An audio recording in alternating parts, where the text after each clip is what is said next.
안녕하세요. Good morning. 같이 말씀 배우기 전에 기도하는 시간 갖겠습니다. Before we dive into the scriptures, let us bow our heads to prayer. 같이 기도하시겠습니다. Let us pray. 거룩하시고 자비로우신 하나님 아버지 감사합니다. Holy and merciful Heavenly Father God, we thank you, Lord. 주님, 우리가 하루하루 날마다 주님께 큰 은혜를 입으며 살아가고 있습니다. We're living every single day by your grace. 우리가 주님의 큰 은혜로 구원을 받았고 We have been saved by your grace. 그리고 앞으로 영원한 천국을 바라보며 하루하루 소망을 품고 살아가고 있습니다. We're living on this life on a daily basis by looking upon the grace and the hope of the eternal kingdom. 주님, 그러나 때로 우리가 천국을 향한 이 여정길에 여러 가지 어려움들이 있고 낙심할 일들이 많이 있는 줄 알고 있습니다. However, while we're continuously walking on the path of faith life, there are times of tribulations and hardships and sorrows. 아직까지 해야 할 많은 일들이 있음에도 불구하고 우리가 너무나 힘없게 살아갈 때도 있는 것 같습니다. We have so much responsibilities to fulfill, but yet we are living our life in terms of discouragement at times. 그렇지만 주님, 오늘 계획된 여러 가지 일정과 말씀을 통해서 우리에게 힘을 더하여 주시고 주님을 위해서 전심전력하며 살아갈 수 있도록 도와주시옵소서. But Lord, please encourage us and strengthen us so that we can carry out our faith life according to your will.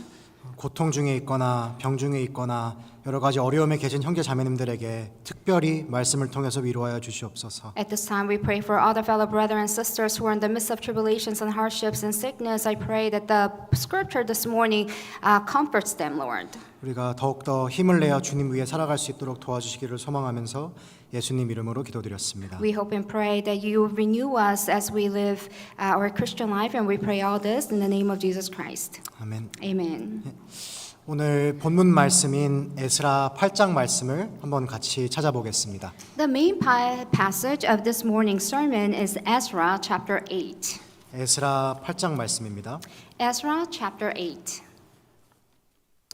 에스라 8장 15절부터 제가 몇 구절 한번 읽어보겠습니다.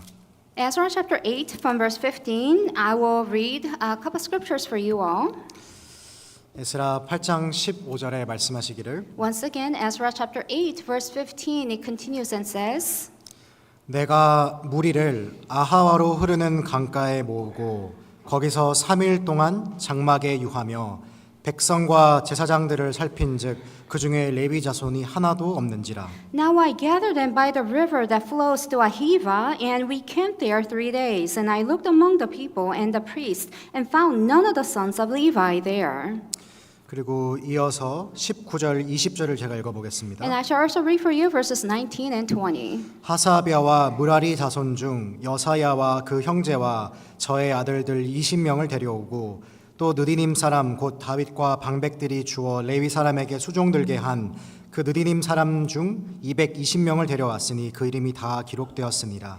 And Hashabiah, and with him Jabiah of the sons of Merari, his brothers and their sons, 20 men, also of the Nethanim, whom David and the leaders had appointed for the service of the Levites, 220 Nethanim. All of them were designated by name. 그리고 이어서 21절에 몇 가지 좀만 더 읽어볼게요. And so let's continue on to verse 21. 때에 내가 아하와 강가에서 금식을 선포하고 우리 하나님 앞에서 스스로 겸비하여 우리와 우리 어린 것과 모든 소유를 위하여 평탄한 길을 그에게 간구하였으니 Then I proclaimed a fast there at the river of Ahiva, that we might humble ourselves before our God to seek from him the right way for us and our little ones and all our possessions. 마지막 31절 말씀은 같이 한번 읽어보겠습니다. As the last verse, let's read together verse 31. 31절에 Once again, verse 31. 정월 Then we departed from the 12일에 river 우리가 of 아하와 Ahiva 강을 떠나 of the 예루살렘으로 12th 갈새 day of the 우리 first 하나님의 month 손이 to 우리를 go to 도우사 Jerusalem. 대적과 길에 매복한 자의 손에서 건지신지라. 네. 오늘은 아하와로 흐르는 강가에 모으고라는 제목으로 같이 말씀을 배워보겠습니다. The main passage or the topic of this morning is the gathering of the people at the river of Ahiva. 네, 그좀 거창한 제목 같은데요. 그런 건 아니고 이 아하와로 흐르는 강가에서 우리가 같이 읽어본 대로 에스라라는 대학자가 몇 가지 일을 준비하는 그런 모습을 볼 수가 있습니다. Although the topics seem very grand, we'll be touching upon the preparations that Ezra actually did with the Israelites at the river of Ahiva. 근데 이 아하와로 흐르는 강가에서 에스라가 준비한 세 가지가 우리에게도 좀 꼭 필요한 교훈을 좀 담고 있는 것 같아서 오늘은 요 에스라 8장 본문을 중심으로 말씀을 배워보려고 합니다. So we'll be meditating around the center of Ezra chapter 8, the three preparations that he did, because that directly corresponds to our faith life. 우리 워싱턴 교회도 제가 듣기로 이제 내일부터 전도 집회가 있다고 들었습니다. As I heard, the Washington Church actually have the Bible seminar we'll be embarking on tomorrow. 마찬가지로 우리가 이 에스라의 모습을 통해서 우리도 하나님의 일을 앞두고 어떤 준비를 해야 하는지 좀 같이 돌아보는 시간을 가졌으면 좋겠습니다. In the same manner, let us really introspect ourselves and think about the preparations before the work of God. 네, 제가 먼저 전체적인 개요를 말씀을 드리고요. Let me touch upon the overview for you all, 세 가지 내용을 함께 살펴보겠습니다. and we'll be diving into each of the three 네, preparations. 먼저 우리 15절에 보시면은 If we read it on, verse 15, 이 아하와로 흐르는 강가, 이 아하와라는 지명은 요 본문에만 등장하는 장소입니다. it says the river that flows to Ahiva, and keep in mind that river Ahiva is only mentioned in Ezra chapter 8. 여기서 가장 먼저 에스라가 준비한 것이 백성과 제사장들을 살펴보고 레위 자손이 있는지를 먼저 살펴봤다라고 얘기했습니다. The very first thing that he did at the river Ahiva is that he looked upon the people and to see if there were any Levites. 왜냐하면 지금 에스라는 예루살렘으로 돌아가기 위한 여정을 준비하고 있는 것입니다. Why? Because he was preparing for the journey to Jerusalem. 지금 에스라와 이스라엘 백성은 바벨론이라는 지역에서 오랜 시간 포로로 살아왔습니다. And keep in mind, Ezra and the Jewish people, they have lived as prisoners under the captivity of Babylon for a long time. 근데 드디어 이제 하나님의 허락하심 가운데서 그토록 그리워하던 예루살렘 땅으로 돌아가게 되었고요. Finally, at last, with the permissions of God, now they are able to return back to their land. 이제 하나님의 성전을 건축한다는 큰 대의, 명분을 가지고 큰 여정길에 나서기 시작한 것입니다. At the same time, they had the greatest commission of rebuilding the temple of God, and so therefore they have embarked on this journey. 그래서 가장 먼저 한 것이 일할 레위 자손이 있는가 살펴봤더니 그 중에 레위 사람들이 한 명도 없다는 것을 발견했습니다. And the very first thing, as we touched upon, is that the thing that he did was to look upon if there are Levites, but there was none. 이게 되게 심각한 거거든요. Keep in mind, this is also a very troubling fact. 예를 들어서 우리가 새 교회당에 이제 입당을 한다. 그래서 교회당 이제 매물도 하고 다 준비가 됐는데 일할 사람을 찾아보니까 이제 아무도 없으면은 교회당은 있어도 실질적으로 우리가 할 수 있는 게 없잖아요. Let's say we bought the church building, but yet there are no workers to do the work at the church, and that's how it is. 그래서 에스라가 한 가장 첫 번째는 그 여행길에 출발하기 전에 일할 만한 사람들이 있는가를 돌아본 겁니다. And so the very first thing that he did is to see if they are workers of God before they embarked on this journey. 실제로 우리 시대의 교회의 일도 마찬가지라고 생각합니다. And also the same thing applies to our church in our time. 우리 시대에도 하나님은 큰 일들을 계획하시고 우리에게 큰 임무와 사명을 맡겨주셨습니다. In our time, God has amazing work ahead of us, and He has given us that commission and responsibility. 근데 그와 비슷하게 중요한 것이 그 일을 할 만한 일꾼들이 많아야 하는 것이거든요. What is more important or as important as those commissions is that there must be the workers of God. 그래서 우리 오늘 첫 번째로는 우리도 하나님의 일을 함께 동참할 수 있는 그런 일꾼의 마음이 준비가 되었는가를 함께 생각해 볼 것이고요. And so during the sermon, let us examine ourselves whether we are the partakers of the God's ministry. 그래서 집회를 앞두고 우리 각 사람이 하나님을 위해서 일할 만한 준비가 되었는가? 그리고 두 번째로는 So ahead of the Bible seminar, let us really introspect ourselves. Are we ready to be the workers of God? 21절에 아하와 강가에서 금식을 선포했다라고 했습니다. And the second preparation that he did at the river Ahiva is that he proclaimed the fast. 에스라가 특별히 금식을 선포한 것은 그들에게 있어서는 앞으로 400km나 되는 먼 여정길을 나서야 하는 큰 숙제를 앞두고 있는 것입니다. The reason that he proclaimed the fast among the Jews is that there is a 400 kilometers of long journey ahead of them. 근데 이 오랜 여정 속에서 여러 가지 어려움들이 많이 있거든요. And because during this long journey, there will be obstacles and hardships. 도적들도 많고 중간에 여러 가지 어려움들 가운데서 에스라는 그 하나님의 일을 하기 전에 내가 정말 누구의 힘을 의지해서 이 일을 해낼 것인가를 돌아본 것입니다. And so he introspect himself, who he is going to rely on, because he knows very well that along the journey there will be ambushes and many obstacles ahead of them. 이게 정말 중요한 일이라고 생각을 하거든요. And because he knows how important and essential this is. 우리가 하나님의 일을 위해서 많은 계획들을 하지만은 특별히 우리가 그 일을 시작하기 전에 내가 정말 주님을 의지하고 주님이 주시는 힘으로 이 일을 나는 계획하고 있는가를 반드시 돌아볼 필요가 있다라고 생각합니다. Even though we may prepare and prep a lot of things, the work of God, are we truly relying on God and entrusting everything unto Him? And that's a fundamental question. 제 생각에 반복적인 우리 교회는 전도 집회가 굉장히 자주 있잖아요. And of course, we have these repetitions of the Bible seminar throughout the year.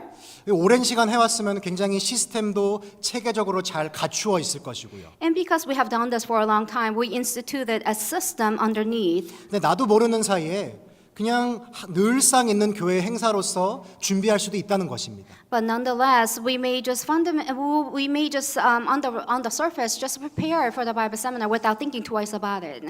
그렇기 때문에 우리가 큰 일을 앞두고 반드시 내가 그냥 형식적으로 일을 하는 것이 아니라 정말 주님의 도우심을 간절히 구하고 하나님의 능력을 위해서 간절하게 기도하고 스스로 겸비하는 일이 있는가, 두 번째로 이 내용을 좀 살펴보고 싶은 것이고요. And so the second thing that we want to touch upon is that ahead of the work of God, are we completely equipped and are we deploying ourselves wholeheartedly for the work of God? 마지막으로 세 번째 에스라가 준비한 것이 바로 28절에서 29절에 나와 있습니다. And the third preparations that he did was actually described in Ezra chapter 8, verse 28. 28절, 29절은 제가 한번 And 읽어보겠습니다. I shall read for you verses 28 and 29. 내가 저희에게 이르되 너희는 여호와께 거룩한 자요 이 기명들도 거룩하고 그 은과 금은 너희 열조의 하나님 여호와께 즐거이 드린 예물이니 너희는 예루살렘 여호와의 전 골방에 이르러 제사장의 두목들과 레위 사람의 두목들과 이스라엘 족장 앞에서 이 기명을 달기까지 삼가 지키라. And I said to them, You are holy to the Lord. The articles are holy also, and the silver and the gold are a free will offering to the Lord God of your fathers. Watch and keep them until you weigh them before, and the leaders of the priests and the Levites are heads of the fathers' houses of Israel in Jerusalem, in the chambers of the houses of the Lord. 에스라가 세 번째로 준비한 것은 그들이 예루살렘으로 향하는 길에 있어서 굉장히 많은 보물들을 함께 가지고 왔습니다. And so the third thing that he prepared is that on their way to the Jerusalem, there are many articles of God. 저는 요거 내용 읽기만 해도 굉장히 심장이 벌렁벌렁하거든요. And so even as I was reading this, I was very nervous because there are so much treasures. 은과 금과 기명들을 중수해 보면 정말 말도 못하는 엄청난 보물들을 가지고 옵니다. And because it's a silver and gold, it's an immense amount in number of those treasures. 왜냐하면 실제로 에스라가 자기가 섬기던 페르시아 왕에게 큰 은총을 입어서 그 페르시아 왕들과 반백들이 많은 선물들을 에스라한테 줍니다. Because Ezra was in favor of the king, and so therefore he received a great abundance of treasures from magistrates and the rulers of the Babylonian. 그래서 우리가 같이 살펴볼 내용인데 정말 많은 보물들을 가지고 에스라가 이제 머나먼 여정길을 준비를 하는 것입니다. And so with the abundance of treasures, he is prepping for the long journey ahead of him. 근데 이 에스라라는 사람이 정말 지혜로운 이유가 무엇일까요? And so what is really the question of why he is so really spectacular in his wisdom? 정말 큰 재물을 지금 맡아가지고 가고 있는 거잖아요. And because keep in mind, he has this great abundance of treasures with him. 그럼 어떻게 했냐면은 자기가 받은 모든 보물들을 하나씩 무게를 재어 본 것입니다. What he did was every single thing, one by one, he weighed them. 꼼꼼하게 하나도 빠지지 않고 그 많은 보물들을 그냥 들뜬 마음으로 신나서 여행길에 나선 것이 아닙니다. Meticulously, he counted one by one. Not that he was not excited, but he could have just carried it in one bag. But he ended up counting one by one. 왜냐하면 에스라는 이 모든 보물들이 하나님을 위해서 예비된 기명이기 때문에 그 어떤 것도 잃어버리지 않고 잘 간수하기 위해서 그 무게를 다 세어보고 기록을 한 것입니다. And so not only he counted them, he weighed them one by one and also recorded them. Why? Because they have been committed to the Lord. 그냥 돈이 많고 재물이 많으니까 그냥 적당히 가져가서 적당히 세어본 것이 아니라 하나도 빠짐없이 주님을 위해서 사용되기 위해서 삼가 지키라 이렇게 말씀을 한 거잖아요. And so he counted them one by one, and he kept them and watched and keep them until you weighed every single one of them, because they are the articles and the possessions of God. 실제로 요 마지막 부분도 우리가 반드시 집회를 앞두고 생각해 봐야 할 것은 주님께서 우리에게 맡겨주신 것들이 참 많이 있습니다. Now, ahead of the Bible seminar, we also have to ask ourselves, there are many things that God has committed to us. 에스라와 이스라엘 백성에게는 여호와의 전을 아름답게 건축하라 그래서 많은 보물들을 맡겨주신 것입니다. And so God has committed them to recreate the temple, and so therefore they have been committed with abundance and copious amount of treasures of God. 우리에게는 더욱 놀라운 사명을 맡겨주신 건데요. And so also keep in mind the greatest commission has also committed to all of us. 우리 오늘 찬양한 대로 영원한 천국의 도성, 우리가 또 수요 말씀에 배운 대로 그리스도의 신부이신 하늘의 예루살렘을 우리가 완성하는 일을 위해서 부름을 받았습니다. As we praised just momentarily ago, that we have been called and committed to gather and to expand on the kingdom of God. 그리고 그 하나님의 나라를 확장하는 일에 필요한 모든 보물들을 우리에게 넘치도록 베풀어 주신 것입니다. And he also has committed to us abundance of treasure so that we can carry out our callings. 그렇기 때문에 우리는 반드시 세어보고 무게를 달아보고 기록할 필요가 있는 것입니다. And therefore it is essential for us to weigh them, count them, as well as to record them. 주님이 나에게 맡기신 것들은 무엇일까? And so therefore the question is, then what has God committed to me? 나는 이것들의 무게를 정말 이해하고 있는가? Am I fully understanding and comprehending the weight of what God has committed to me? 내게 맡겨주신 시간들, 말씀, 모든 귀한 보물과 같은 것들이 참 많이 있거든요. What about time and the word and everything that God has given to us? God has committed to each and every one of us abundantly. 우리가 무엇을 맡았는지 잘 세어보고 기록해 봤을 때 비로소 그런 것들을 허비하지 않고 주님을 위해서 전심으로 투자를 할 수가 있게 되는 것입니다. And when we count them and when we weigh them and we record them and really keep that in mind, we can fully deploy them for the work of God. 이렇게 우리 모두가 이 세 가지 내용을 철저하게 준비한다면 우리 앞선 집회 기간 동안에 주님께서 반드시 크게 역사하실 거라고 저는 확신을 하고요. And if we fulfill our lives with these preparations, we will be definitely be ready for the Bible seminar. 그래서 이런 내용을 함께 좀 자세하게 살펴보도록 하겠습니다. So we'll be examining each topic and in preparations. 물 마실 시간이 있어서 좋네요. And I'm so glad that I actually have time to drink water. 네, 그럼 제 15절의 내용을 먼저 살펴보겠습니다. So let us first touch upon the verse 15. 가장 먼저 에스라가 레위인들이 있나 일할 만한 사람들이 있는가를 살펴봤다 그랬잖아요. And so he observed and examined to see if there were any Levites. 근데 이 내용이 왜 재밌냐면요.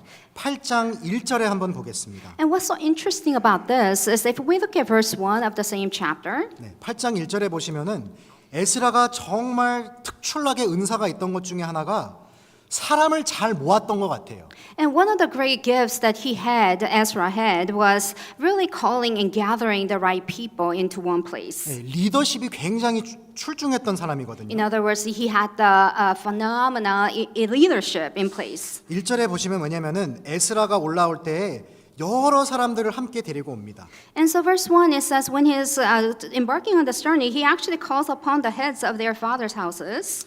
1절에 보시면 아닥사스다 왕이 위에 있을 때에 나와 함께 바벨론에서 올라온 족장들과 그들의 보계가 이러하니라 이렇게 나와 있거든요. It says verse 1, these are the heads of their fathers' houses, and this is the genealogy of those who went up with me from Babylon in the reign of King Artaxerxes. 그러면서 쭉 읽어보시면은 정말 많은 사람들이 에스라를 따라서 올라옵니다. And if you continue on and reading on, you will realize that so many people have accompanied Ezra. 왕이고 귀족이고 방백들이고 할 거 없이 다 같이 에스라의 일에 동참을 한 것입니다. I mean, you name it, magistrates, the rulers, the king, everyone, the Jews, the houses of Jewish people have deployed and accompanied Ezra. 네, 놀라운 리더십이잖아요. And that is a really great leadership. 그래서 방백들이고 귀족들이고 부자고 가난하건 상관없이 다 에스라를 따라 나왔지만 15절에 우리가 읽은 대로 레위 자손만은 하나도 없었던 거예요, 지금. And so whether you're rich or poor, the nobles or the magistrates, everybody accompanied him. But yet in verse 15 it says there are no 이게 Levites. 좀 이상하잖아요. It's a very strange and odd thing, isn't it? 왜 레위 자손은 한 명도 없었을까? Why wasn't there a single Levite there? 그 이유는 레위 자손들은 예루살렘으로 가기보다 바벨론에 남아 있는 것이 자기들한테는 훨씬 편안했던 것입니다. Because the Levites, they were complacent, they were comfortable in the life of Babylon, and so therefore they did not see the need of embarking on this journey. 왜 그런지 아시죠? Do you know why? 왜냐면은 레위 자손은 기업을 분배받지 못했잖아요. Because the Levites, they did not have any inheritance on the land of Jew. 그러니까 자기 입장에서는 내가 바벨론에 머물러 있으면은 땅도 있고 여기서 잘 먹고 잘 살 수 있는데 왜 굳이 그거를 버리고 땅도 받지 못할 예루살렘에 가서 주구장창 봉사만 하고 싶지가 않은 것입니다. If I linger in Babylon, I have this land, I have all these possessions, and so therefore I do not want to embark on this journey of sacrifice and labor. 그러니까 손해 보고 싶지 않았던 것입니다. In other words, he did not incur any losses. 왜냐하면 레위인들은 정말 많은 봉사를 위해서 부름받은 자손입니다. Why? Because the Levites have been called as the laborers for the temple of God. 우리도 마찬가지거든요. And same thing applies to us. 우리도 구원받은 후에 더 이상 우리를 위해서 편안한 삶을 추구하기보다는 이제는 주님을 위해서 일을 하도록 부름받은 사람들입니다. In the same manner, we born-again Christians, we have been called out of our comfort and convenience to carry out the work of God. 그리고 주님의 일을 하기 위해서는 우리 삶의 안일함을 박차고 일어나야 하는 것이 굉장히 중요합니다. And so it is very fundamentally important for us to disrupt this convenience and this convenience of doing the work of God. 왜냐하면 내가 안일하고 평안함에 익숙할수록 재는 것들이 많아지고요. Because the more comfortable and complacent you are, you will be able to measure up and count all these comforts that you have. 재는 것들이 많아질수록 같이 올라가자, 같이 동참하자 했을 때 같이 참여하기가 점점 어려워질 수밖에 없는 것입니다. And because you're so comfortable and complacent, and therefore it's very difficult for us to really disrupt and forsake everything that you have to do the work of God. 레위 자손이 그랬던 것 같습니다. That's exactly how the Levites were at the time. 자기 삶의 안일함에 젖어서 더 이상은 주님을 위해서 살고자 하는 열정이 사라져 버린 것이고요. Because the Levites were very comfortable and complacent, and so therefore they did not have the passion to do the work of God. 그래서 이 안일함에 대해서 경고하는 본문을 몇 가지 좀 찾아보겠습니다. So let me be touching upon some of the passages that really touches upon the complacency of the Levites. 네, 스가랴서 1장 말씀도 한번 보겠습니다. Let's also have a look at Zechariah chapter 1. 사실 우리가 신앙생활을 하기 위해서는 너무 편안한 삶, 최대한 내가 이득을 보는 그런 것들을 추구하기보다는 좀 과감하게 그런 것들을 내려놓는 그런 마음이 참 중요하다고 생각을 하는데요. Rather than pursuing the convenience and comfort, it is so important for us to forsake all that complacency and all that comfort. 스가랴서 1장 8절 말씀도 보겠습니다. Zechariah chapter 1 verse 8. 주님은 안일하게 눌러 앉아 있는 인생을 결코 좋게 보지 않으시거든요. God is not pleased with anyone who is complacent. 네, 1장 8절에 제가 보겠습니다. So chapter 1 verse 8. 내가 밤에 보니 사람이 홍마를 타고 골짜기 속 화석류 나무 사이에 섰고 그 뒤에는 홍마와 자마와 백마가 있기로. I saw by night, and behold, a man riding on a red horse, and he stood among the myrtle trees in the hollow, and behind them were horses, red, sorrel, and white. 스가랴 선지자가 본 환상 중에서 홍마, 붉은 말을 타고 있는 사람의 환상을 보았습니다. And so one of the visions that Zechariah saw was a person riding on a red horse. 그리고 이 홍마를 탄 사람 뒤에서 홍마, 자마, 백마가 함께 따라다녔습니다. And so red, sorrel, and white. 네, 이게 누구냐? And who are these people? 10절에 보시면 화석류 나무의 사이에 선 자가 대답하여 가로되 이는 여호와께서 땅에 두루 다니라고 보내신 자들이니라. In verse 10, it says, The men who stood among the myrtle trees answered and said, These are the ones whom the Lord has sent to walk to and fro throughout the earth. 여기서 화석류 나무는 이스라엘 백성을 상징합니다. And so this myrtle tree, it symbolizes the nation of Israel. 실제로 화석류 나무는 이스라엘 광야에서 굉장히 흔하게 자라는 그런 풀이었고요. And the myrtle trees are very common grass or trees that are grown on the land of Israel. 그리고 생명력도 매우 질기고 끈질겨서 쉽게 없어지지 않는 그런 이스라엘의 강인함을 보여주기도 합니다. And they have a prolonged and sustained life, and so it really symbolizes the strength of the nation of Israel. 그리고 화석류 나무 사이에 선 그 자, 홍마를 타고 있는 그 자는 바로 예수님의 모형입니다. And the person who stood among the myrtle tree, it symbolizes Jesus Christ himself. 예수님이 직접 말을 타시고 이스라엘 가운데서 두루 다니시고 살펴보시는 모습이 나오는 것입니다. So this, in fact, is talking about Jesus riding on the horse and going through the land of Israel. 그리고 예수님과 함께 홍마, 자마, 백마는 주님의 일을 위해서 부름받은 여러 천사들의 모습을 상징한다고 할 수가 있습니다. And the horses that are accompanied Jesus Christ are red, sorrel, and white, and they are really the born-again saints who are working with God. 이거 왜 이런 환상을 보여주셨을까요? Why has God given him this vision? 우리도 이 환상을 성경을 통해서 볼 필요가 있는 거거든요. Because it is also important for us to see this vision through the Bible. 왜냐하면 하나님이 어떤 분으로 묘사가 되고 있죠?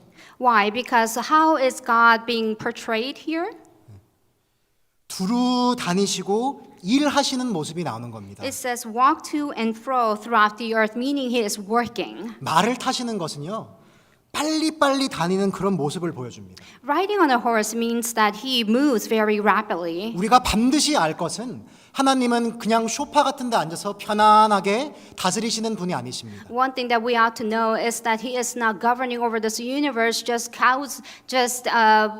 sitting on the couch. 예수님은 우리 앞서서 누구보다 성실히 열심히 열정을 품고 두루 다니면서 하나님의 일을 이루어 가시는 분이십니다. With the passion and diligence, he is on the forefront of all of us and continuously working in his work. 한마디로 바쁘신 겁니다. 바쁘신 거. In one word, he is very busy.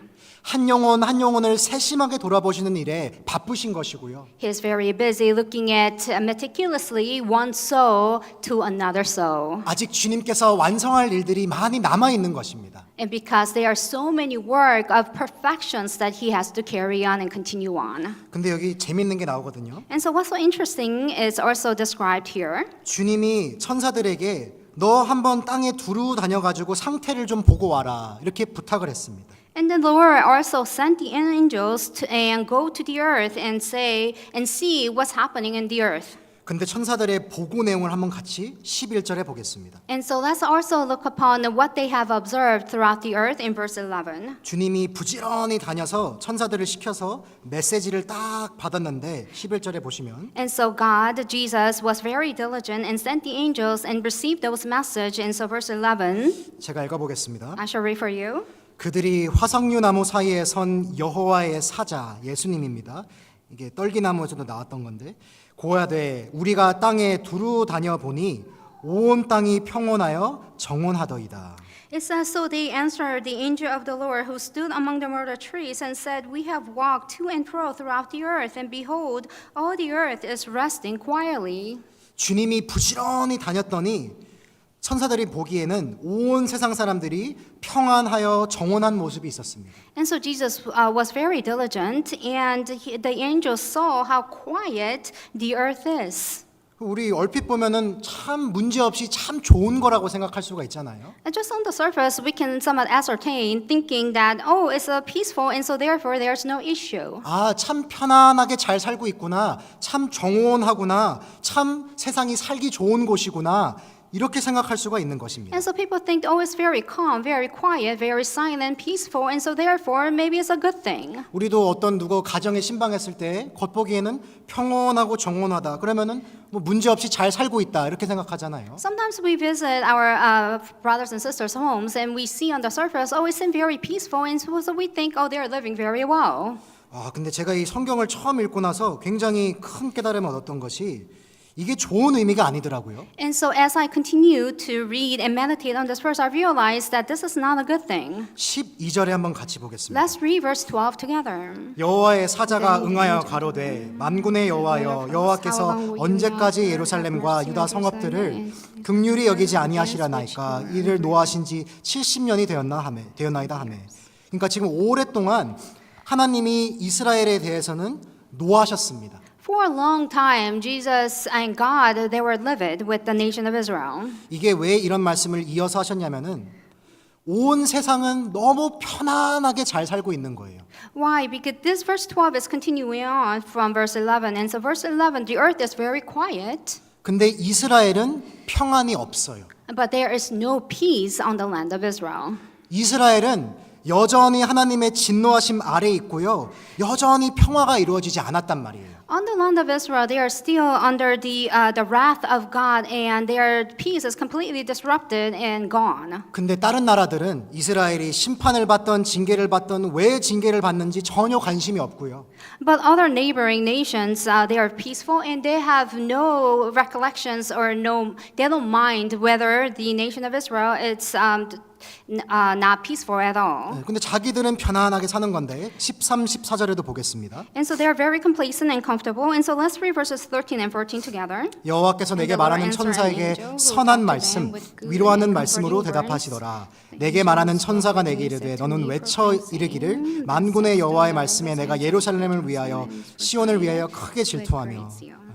이제 하나님이 계속해서 노하지 않고 이스라엘을 위해서 일하시겠다고 말씀하시는 겁니다. And so the Lord is proclaiming that He is no longer angry with the nation of Israel, and He will work with the Jews. 그러면서 15절에 안일한 열국을 심히 진노하나니 나는 조금만 노하였거늘 그들은 힘을 내어 고난을 더하였습니다. In the verse 15 it says, I am exceedingly angry with the nations at ease, for I was a little angry, and they helped, but with evil intent.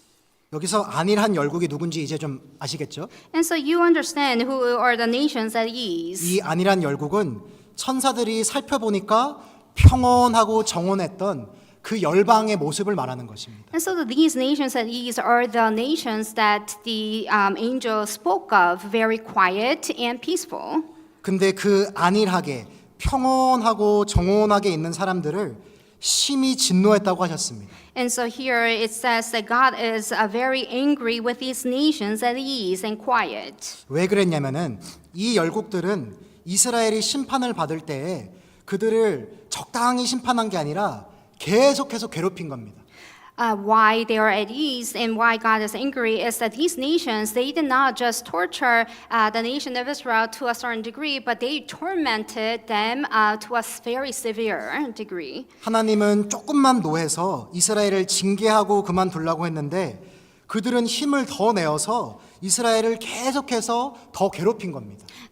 God wanted to judge the nation of Israel to a certain degree, but the neighboring nations, they were partaking into this punishment of God, and they punished the nation of Israel a lot more than what God had anticipated. 그 이유는 이 사람들한테는 이스라엘이 하나님의 징계를 받고 있다는 것에는 관심이 없습니다. Why is that? Because they, the neighboring nations, they were indifferent to what was happening to the Jews. 그냥 이스라엘이 약해졌으니까 그 약해진 틈을 타서 더 많은 이득을 취할 생각밖에는 안 하고 사는 사람들입니다. And because the Jews became very fragile and very feudal, and so therefore they just wanted to get the benefit from the nation of Israel.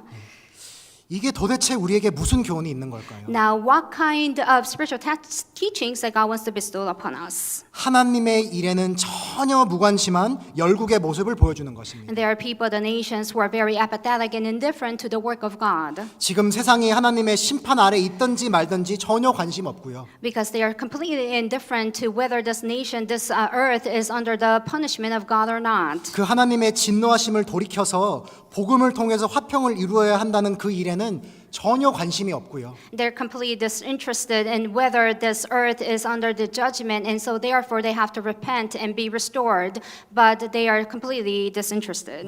왜 지금 세상에서 전쟁들이 그렇게 많은지, And they have no idea why there are so many battles and so many wars in our time. 왜 점점 우리 시대에 이단과 사이비와 이상한 교회들이 점점 많아지는지, And they have also no idea why there are so many heresies and sects in our time. 왜 우리 시대의 교육 정책이 점점 성경하고 반대로 가는지, And also why the education is so distancing itself from the biblical perspective. 이게 다 심판의 길을 향해서 나아가고 있는 모습이거든요. Because every single one of them is they are the journey on the way to the punishment of God. 근데 전혀 이런 일에 관심 갖지 않고 자기들은 편안하게 살아가는 모습입니다. And people are apathetic, and so they just live a very convenient and comfortable lives. 하나님이 이 모습을 심히 진노하신다. 그렇게 안일하게 살아가는 모습을 결코 좋게 보시지 않으시는 거거든요. And so he says, I am exceedingly angry with the nations at ease, meaning that he is not pleased with all the things, all the nations that are happening now. 왜냐하면 지금은 안일함을 누리며 살아가는 시대가 아니기 때문입니다. Why? Because our time is not the time and the place for us to live a complacent life. 반드시 정온하고 평안함을 누리는 평화의 시대가 곧 있으면 도래할 것입니다. And so, momentarily, there will be a time of a false peace and treaty on this earth. 반드시 예수님이 이 땅에 천년왕국을 이루셔서 완전한 평화의 날이 반드시 올 것입니다. And then after that, there will be Jesus coming upon this earth, and then there will be a complete and perfect peace bestowing upon the earth for 1,000-year kingdom. 그런데 지금은 아닌 것입니다. But now is not that time. 지금은 부지런히 다니면서 말을 타고 다니는 것처럼 지금은 지체하지 않고 하루라도 빨리 하루라도 더 많은 영혼에게 한 가지라도 더 많은 주님의 일을 이루어야 하는 바쁘게 살아야 하는 시대인 것입니다. Now is the time of riding horses and going from one place to another at a very fast pace and spreading the gospel to the lost souls. 그런데 우리가 그런 상황 가운데서 안일한 마음을 품는 것은 우리 신앙에 있어서 굉장히 위험한 것이 될 수가 있고요. In this time of where we have to be very busy, if we're complacent and convenient, and then this also is a sign that we're in a very dangerous time. 그래서 잠언 1장 32절 말씀에 So Proverbs chapter 1, 32절 말씀에 verse 32. 하나님 말씀하시기를 어리석은 자의 퇴보는 자기를 죽이며 미련한 자의 안일은 자기를 멸망시키려니와 이렇게 말씀하셨거든요. So chapter 1, verse 23 is 32. verse 32, it says, For the turning away of the simple will slay them, and the complacency of fools will destroy them. 그래서 사실 신앙생활에 있어서는 주님의 일을 하기 위해서는 항상 어느 정도 긴장하는 마음을 가지고 살아가는 것이 굉장히 우리 신앙의 건강을 위해서는 유익하다고 생각합니다. So in our Christian life, at times we have to be very tense, and that's spiritually healthy for each and every one of us. 아, 내가 그렇게 열심히 할 것까지 있겠냐?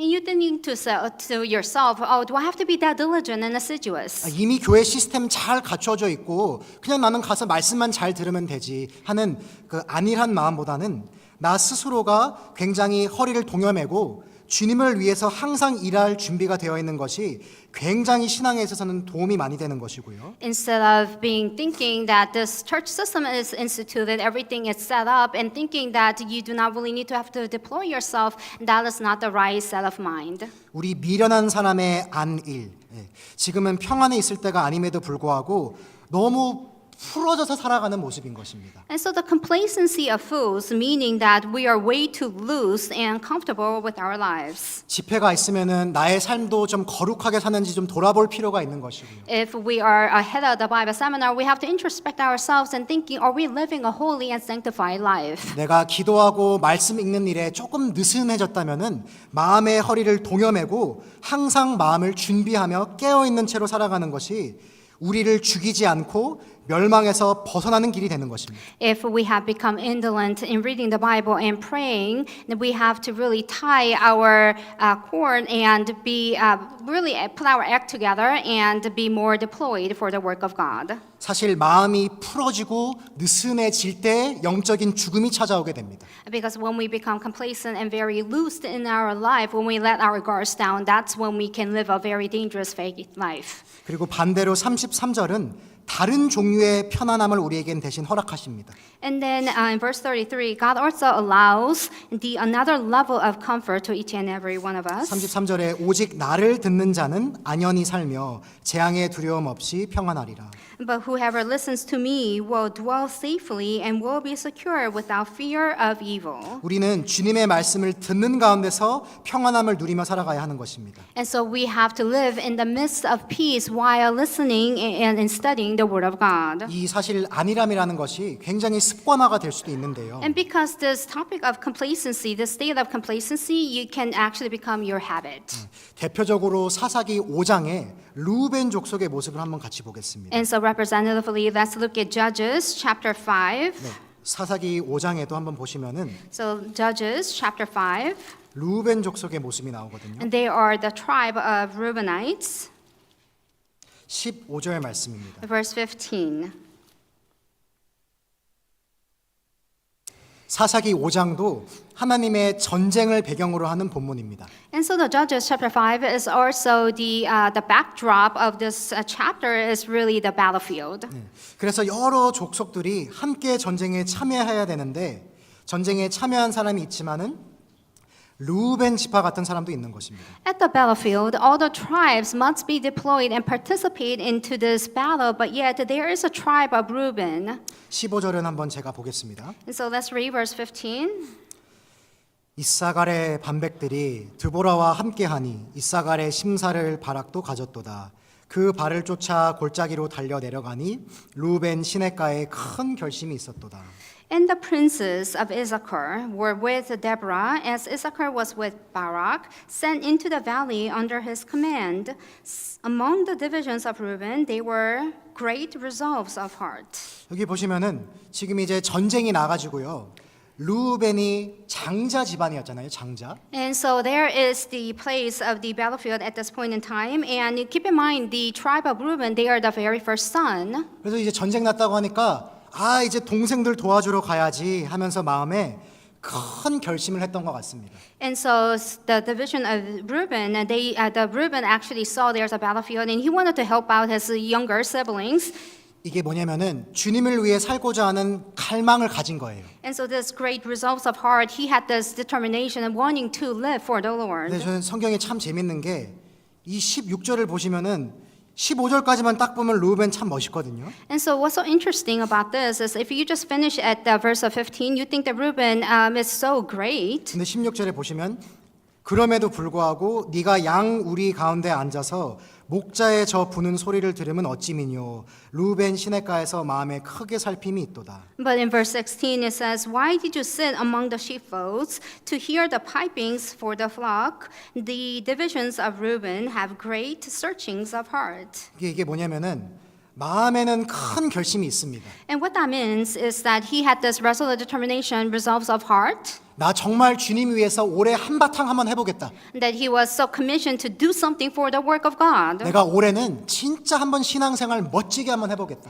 That this year I will embark on this amazing faith life for God. 아주 기가 막힌 결심을 합니다. And so he makes this resolves of heart. 뭐 신약을 통째로 다 읽어버리겠다. And so I say I commission or committed to read the entire New Testament. 내가 올해는 삼독을 해보겠다. Or this year I will read the Bible 3 times. 근데 결심만 크고 실제로는 루벤 지파는 양의 우리 가운데 앉아서 목자의 부는 피리 소리를 들으면서 편안하게 있던 것입니다. Only he had the commissions and this commitment only by heart, because if you look at verse 16, he was sitting among the sheepfold, hearing the pipings for the flock. 제가 고민을 좀 많이 해봤거든요. And so I actually thought about this deeply.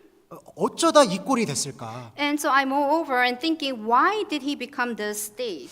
어떻게 해서 사람이 마음만 크고 실제로는 행동하는 거는 너무 없잖아요. Why is it that they are committed in their heart, but yet there is no action that comes with it? 사실 이게 굉장히 보기 좋지 않잖아요. And so if you look at this verse, you know that this is not a great scene. 말은 크게 하지만은 실제로 행동하는 거는 너무 그에 비해서 적고. He may be very vocal in his commission, but yet his action doesn't show it. 왜 사람이 이렇게 될까 고민을 참 많이 해봤거든요. And so I'm moreover thinking, why are people acting, behaving that way? 근데 나름대로 답을 찾은 것이 민수기 32장에 있었습니다. I actually found the verse, the answer, and that is in Numbers chapter 32. 한번 같이 가볼까요? So let's actually find that chapter together. 민수기 32장 1절부터 한번 보겠습니다. Numbers chapter 32 from verse 1.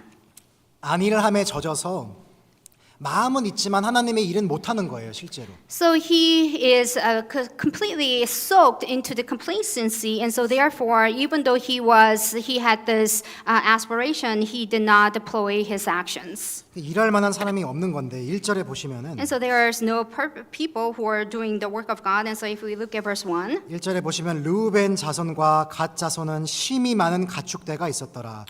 그들이 아셀 땅과 길르앗 땅을 본즉 그곳은 가축에 적당한 곳인지라.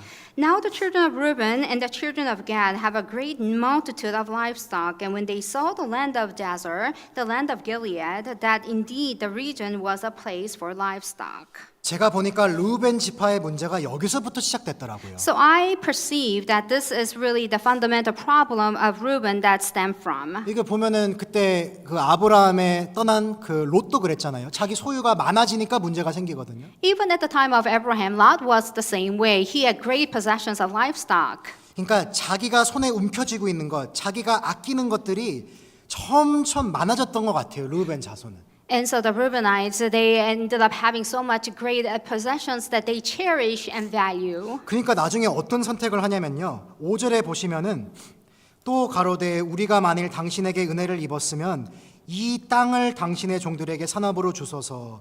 요단 동편으로 건너지 않게 하소서. 이렇게 부탁을 하거든요. And so that's why they actually make this request in verse 5 and says, therefore they said, if we have found favor in your sight, let this land be given to your servants as a possession. Do not take us over the Jordan. 이게 어떤 모습이냐면 자기가 가진 게 많으니까 요 땅을 달라고 먼저 구하는 겁니다. And so the very image is saying that he perceived this land and he is asking for this lot. 요단 동편 땅이 내 가축을 키우기 좋으니까 신앙생활하기 좋은 자리를 선택한 게 아니라 자기 소유를 많이 얻고 부자가 되고 자기가 편안하게 살기 좋은 자리를 선택하며 살아갔던 것 같습니다. In the east of Jordan, he chose the land that is perfect pasture for his flock, and he wanted to thrive and prosper in his physical life at the expense of his well-being, spiritual well-being. 여기서부터 문제가 시작된 것 같더라고요. And so the problem actually stemmed from this point on. 작은 선택입니다. And so keep in mind that this is a very small decision. 신앙생활을 위해서 어디가 좋은 자리일까? And so for the well-being of faith life, where is a good place for you to start? 내가 말씀을 앞에서 듣는 게 좋나 뒤에서 듣는 게 좋나? Is it better to start the word of God on the front or the back of the main hall? 내가 주일 말씀 전에 몇 시에 자는 게 좋나? And so right before the Bible seminar or the sermon, how many minutes should I come early?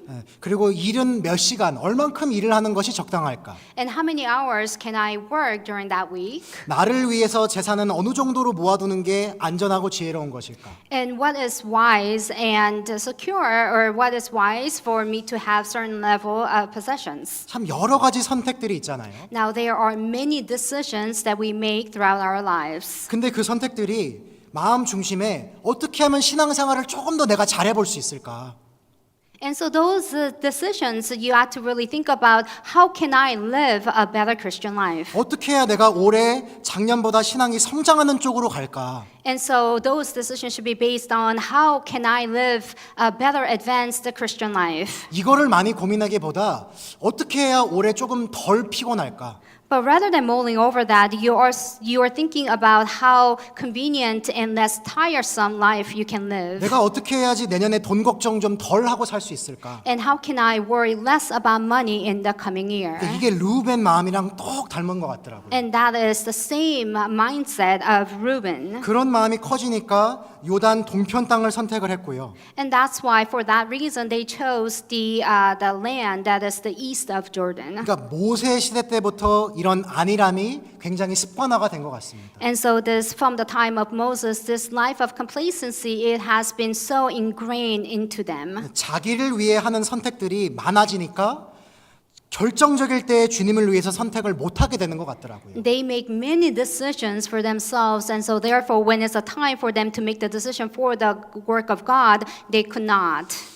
실제로 마음에 큰 결심이 있지만은 결정적일 때 내 물질을 희생하거나 시간을 희생해서 선교지를 가거나 이런 결정들이 작은 선택들부터 주님 중심이 될 때 가능해지는 것이라고 생각을 하고요. Even though you have all these amazing resolves of heart, you have to deploy them one by one. 저도 존경하는 사람들이 있거든요. And there are people that I truly, personally respect. 계속해서 꾸준히 한결같이 주님 위해서 뜨거운 마음을 가지고 살아가는 사람들은 그 하루하루의 선택들을 지혜롭게 한 사람들이라는 생각을 해본 것 같습니다. The people who actually deploy themselves and live diligently every single day for the ministry of God, they have such a great passion and they continue and make that consistency and persistency throughout their lives. 내가 교회 나오는 것이 조금 어려워도 교회 나오는 길을 선택하고 And even though sometimes it's difficult for us to come to church, we make the choice of coming to church. 지금 여기 라티노권들도 계신데 언어가 불편해도 정말 말씀이 전해지는 이곳에 나오겠다고 이쪽으로 신앙 쪽으로 선택을 하다 보면은 정말 하나님이 점점 더 많이 채워주시는 것이 있거든요. And I see many Latinos brothers and sisters here, even the language is different. You chose to come to this church, and because you chose to come to the Word of God, and so therefore God will continuously supply your life with abundance grace. 저도 가끔 일부러 이렇게 헤드폰은 꼽고 좀 들어봐요. 좀 마음이 어떤가에 공감을 하고 싶어서. And sometimes I want to empathize and I want to relate to the Latinos and everyone who's listening through the receivers. 네, 불편함이 있지만은 신앙을 위해서 순전히 말씀을 전해주는 이곳에 내가 있어야겠다. 그렇게 결심하는 게 신앙적으로 도움이 되는 결심이잖아요. Although there is some level of discomfort, we actually listen to the word through the receivers because we know that God will supply us with abundant grace. 실제로 우리 32장 6절에도 보시면은 And so chapter 32 verse 6. 루벤 자손은 모세가 갓 자손과 루벤 자손에게 이르되 너희 형제들은 싸우러 가거늘 너희는 어찌 여기 앉았고자 하느냐. And Moses said to the children of Gad and to the children of Reuben, shall your brethren go to war while you sit here? 실제로 자기 안일함을 위해 선택을 하다 보니까 점점 몸을 사리게 되는 것 같습니다. And so the people are becoming complacent and they are already in the place of complacence, so therefore they take care of their physical body more so than their spiritual well-being. 그러니까 삶이 점점 멋이 없어지고요. And so therefore they are not living a great life. 주님을 위한 선택을 하지 않기 때문에 하나님을 경험하는 일도 적어지고요. And because they are not making the choices for God, and so therefore they do not experience God as much. 사사기 5장 한번 다시 돌아가 Let's 보겠습니다. go back to Judges chapter 5. 에스라 시대의 레위 사람들의 상태가 딱 이랬던 것 같습니다. And this was the very image of the Jews at the time of Ezra. 너무 안일함에 젖어 있으니까 같이 올라가자 할 때 선뜻 결정을 못 하는 거잖아요. And because they are so ingrained and soaked into the place of complacency, they were not able to make that commitment. 사사기 5장 17절 말씀입니다. So, 사사기 Judges chapter 5, 5장 17절. verse 17. 루벤보다 이제 더한 사람들이 여기 나옵니다. And so they are more the worst people than the tribe of Reuben. 길르앗은 요단 저편에 거하거늘 단은 배에 머무름은 어찌미뇨 아셀은 해빈에 앉고 자기 시냇가에 거하도다. Gilead stayed beyond the Jordan, and why did Dan remain on ships? Asher continued at the seashore and stayed by his inlets. 이 사람들은 마음의 결심도 없는 것 같습니다. And so these people, you can see that they don't even have the resolves of heart. 내가 요번 집회 때는 사람들은 못 데려와도 내가 요거는 한번 좀 해봐야겠다. And so at this Bible seminar, even though I'm not inviting anyone, I shall do this and that. 내가 for God. 먼저 와서 먼저 준비라도 좀 하는데 도움을 좀 주고 싶다. That I want to really help out with the preparations and come early. 내가 요번에는 좀 식사 봉사라도 좀 한번 해봐야겠다. And perhaps I can even partake into the meal service. 새신자에게 뭔가 좀 물어봐주고 이런 거라도 좀 해봐야겠다. And maybe perhaps I can even ask questions for the 근데 newcomers. 이 사람들은 그냥 전혀 관심이 없는 것 같아요. But these people that we just read, they are completely apathetic and disinterested. 마음의 결심도 없고 They don't have the resolves and the commitment of heart. 뭘 어떻게 집회를 준비해보겠다는 생각을 전혀 안 해본 것 같습니다. And they do not even think about how they can prepare for the Bible seminar. 어떻게 쓰임받을까에 대한 관심이 없잖아요. And they are so disinterested how they can be used as instruments of God whatsoever. 근데 정말 다른 부류의 사람, 똑같은 집한데도 어떻게 이렇게 다를까요? 18절에 한번 보시겠습니다. And so even though it's the same tribe, there's a completely different people, and we can see that in verse 18. 18절에 하지만 스불론은 죽음을 무릅쓰고 생명을 아끼지 아니한 백성이다. It says Zabulon is a people who jeopardize their lives to the point of death. 똑같은 사람이지만 주님 앞에 전혀 다른 모습으로 서 있습니다. It's the same people, but yet they are standing before the presence of God at a completely different state. 어떤 사람의 인생은 피리 부는 초원에 누워서 편안하게 여생을 보내는 인생이 되었습니다. And there are people whose lives are just very complacent and comfortable at the pipings of the flock. 그러나 누군가는 죽음을 무릅쓰고 생명을 아끼지 아니하고 주님께 귀하게 쓰임 받은 백성이 되었습니다. But there are also different kinds of people who have jeopardized their lives to the point of death and being deployed as instruments of God. 사사기 5장은 심판대 앞에 설 우리의 모습입니다. And Judges chapter 5 is a very image of all of us who are standing before the judgment seat of God. 르우벤과 르우벤의 길을 따라서 르우벤의 이름을 얻을 사람들도 있고요. And there are people who actually followed after the tribe of Reuben and they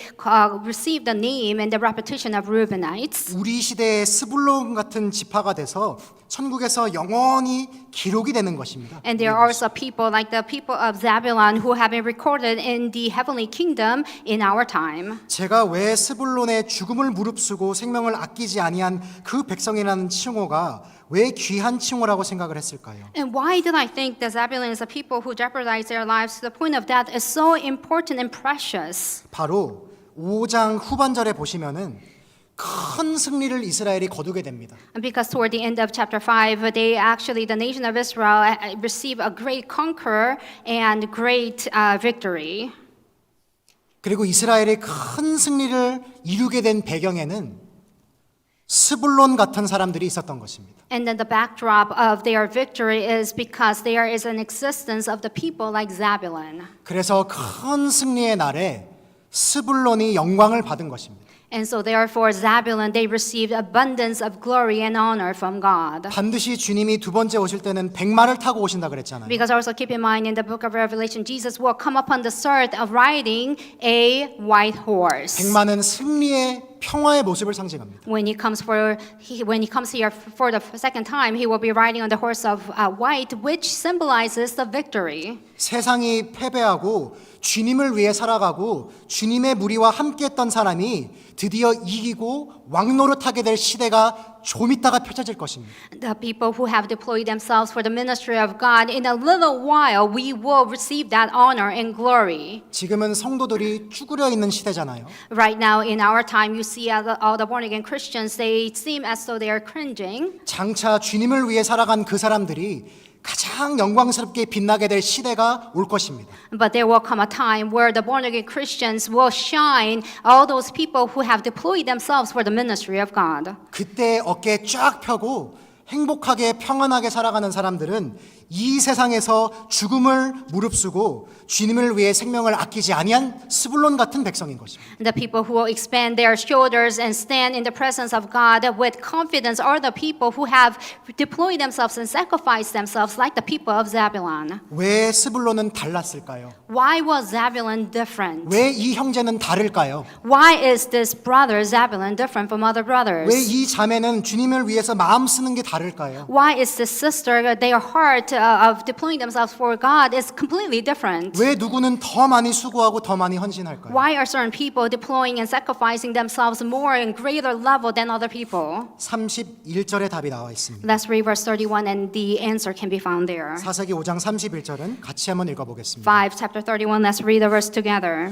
Thus let 여호와여 all your 주의 enemies 대적은 다 perish, O 이와 같이 Lord, but let 망하게 those who 하시고 love him 주를 be like 사랑하는 the 자는 sun 해가 when he comes 힘있게 out in full 돋음같게 strength. So the 하시옵소서. land has rest for 40 years. 하니라 그 땅이 40년 동안 뭐라 그랬죠? 태평하였더라. So the land rests for 40 years. 진정한 평화는 자기의 안일함을 포기한 사람을 통해서 이루어집니다. So the true peace comes after the point of where we completely forsaken the complacency. 그리고 그 태평의 시대가 찾아올 때에 해가 힘있게 돋음같이 영광스럽게 될 사람들이 있습니다. And when that peace comes upon all of us, there is a time where we will shine glorious, more glorious than the light of sun. 바로 주를 사랑하는 자들. And it is indeed those people who love God 누구보다 그 복음의 사랑이 마음 깊이 새겨진 사람들. and the people who have inscribed the gospel and the word of God into their hearts 누구보다 그 십자가의 사랑이 마음 가운데 크게 다가오는 사람들. and the love and the affection of the cross, the crucifixion that has been pervaded and inscribed into our heart. 사함 받은 것이 큰 사람은 더 많이 사랑한다 그랬습니다. And the people who receive great remission of sins can love more. 그거는 죄가 많은 사람을 말하는 것이 아닙니다. It's not talking about the people who are very sinful. 자기의 죄를 얼마나 더 깊게 깨달았는가를 말하는 것입니다. It is the people who have completely, really immersed and understood their gravity of sin. 내가 정말 주님의 사랑을 받을 자격이 없다는 사람이라는 것을 더 깊게 깨닫고 하나님을 더 깊이 아는 사람일수록 그 사랑을 더 헤아리게 되는 것입니다. And the people who are completely, really immersed into how great a sinner they are, they can apply the grace of God and become the instruments of God even more. 그런 사람들에게는 십자가는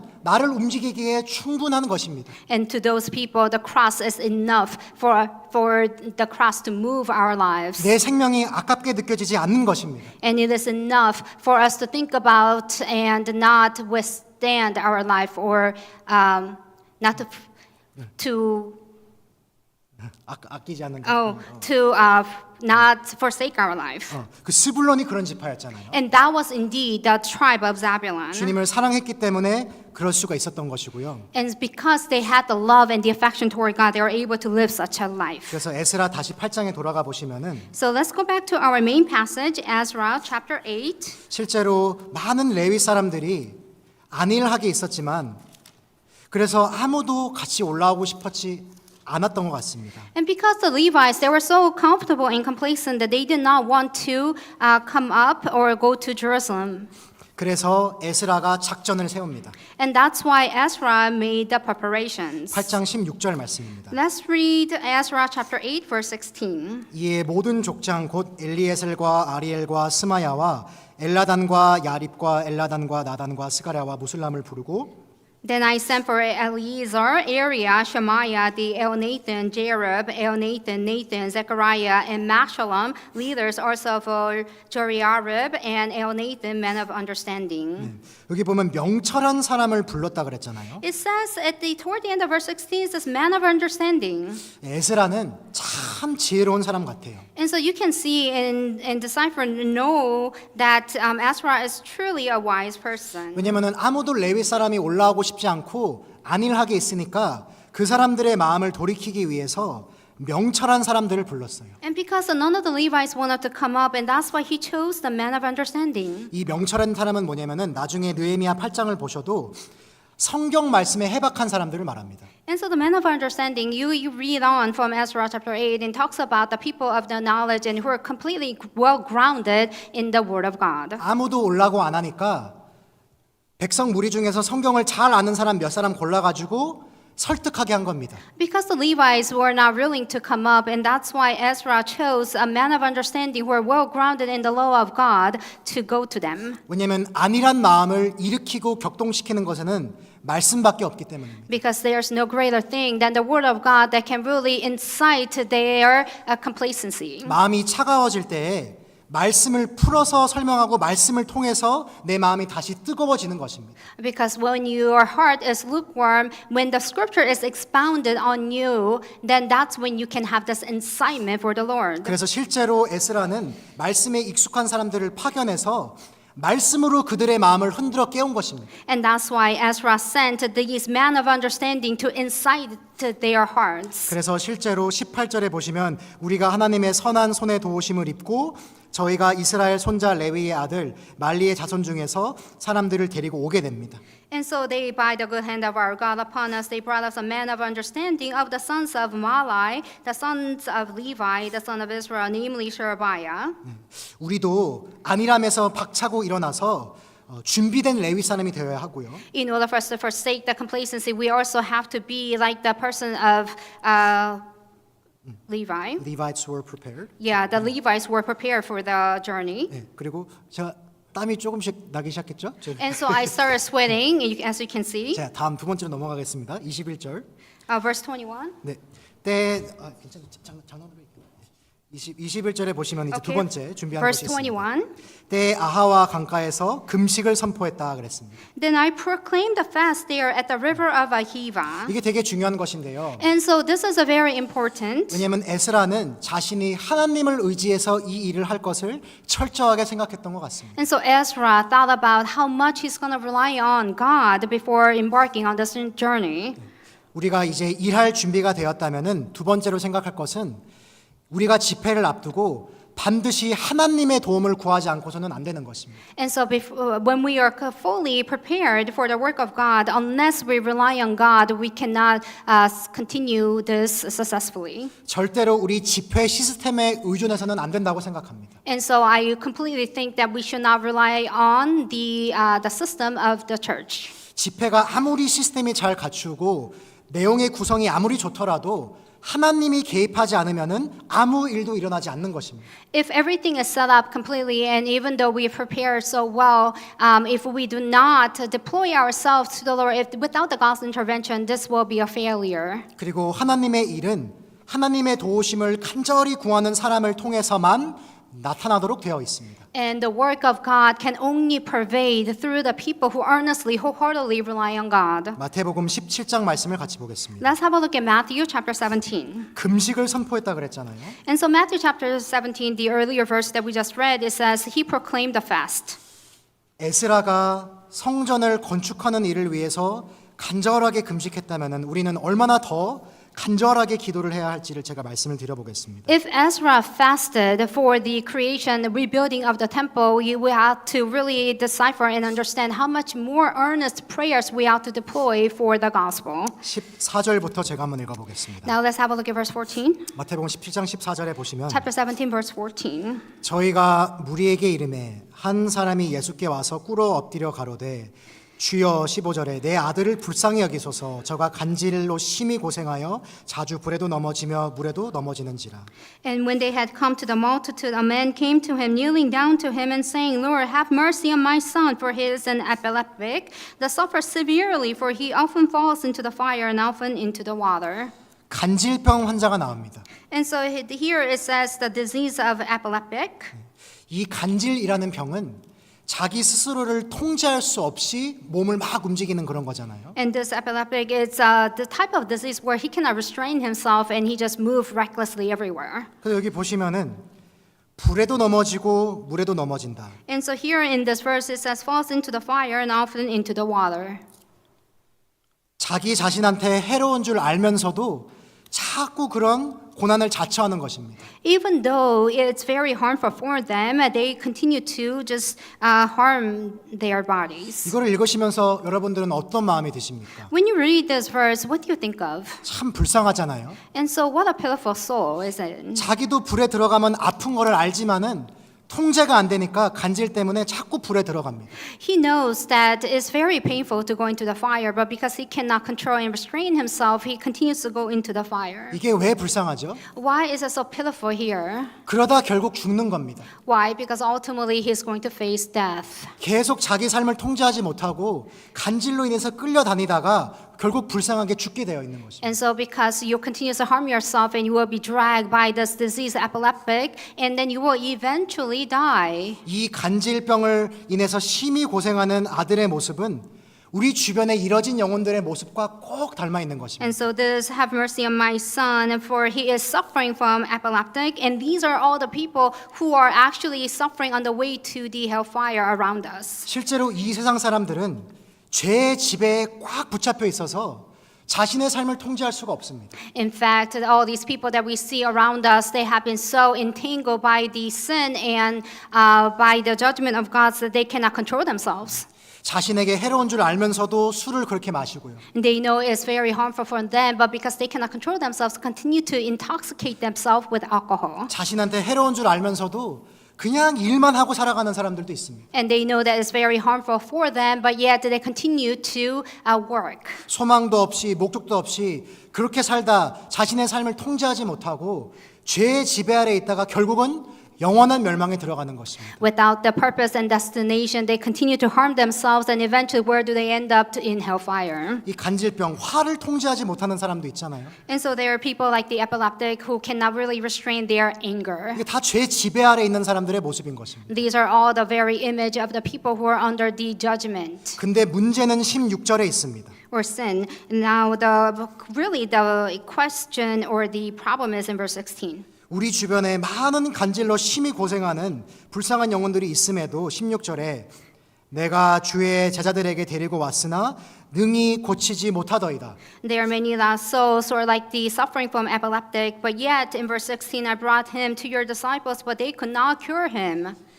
문제를 해결해 주지를 못하는 겁니다. And so their problems are not being resolved. 우리 주변에도 많잖아요. And isn't that true? The people around us, 불쌍하게 죄의 지배 아래 살아가는 사람들, and there are people who are under the judgment and under the sin, 구원받지 못하는 우리 식구들이 있잖아요. and there are people, our family members, in fact, are living in the midst of sins. 근데 왜 그들을 고쳐주지 못할까요? But why is it that you're not able to cure them? 왜 내 주변에 이뤄진 사람들은 변화하지 않을까요? Why are the people around you and around us are not changing? 왜 나는 이렇게 무능할까요? Why am I so powerless? 왜 나를 통해서는 하나님의 생명의 역사가 더디게 나타날까요? And why is it that the work of God in saving the lost souls are not being manifested and evident in my life? 이게 그 질문이잖아요. And so that's really the question here. 항상 우리 16절의 말씀은 제 스스로에게도 교훈이 되는 것 같습니다. And even verse 16 really applies a spiritual lesson to myself as well.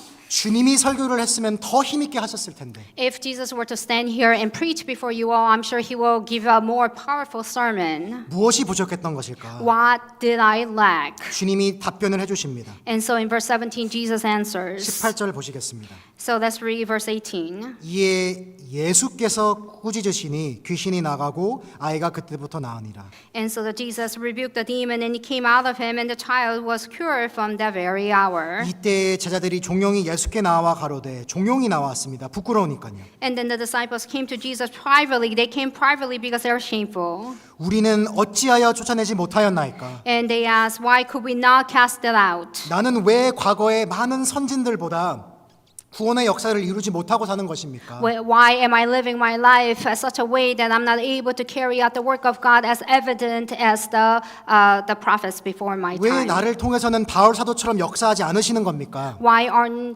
isn't the work of God being manifested in my life unlike the Apostle Paul? 제가 요거 때문에 좀 많이 기도를 했던 기억이 있는데요. And so I remember because of this very verse, I prayed for a long time. 20절에 답변하시기를 And so Jesus answers in verse 20. 가라사대 And Jesus said to them, 너희 믿음이 적은 영혼이 because of your unbelief.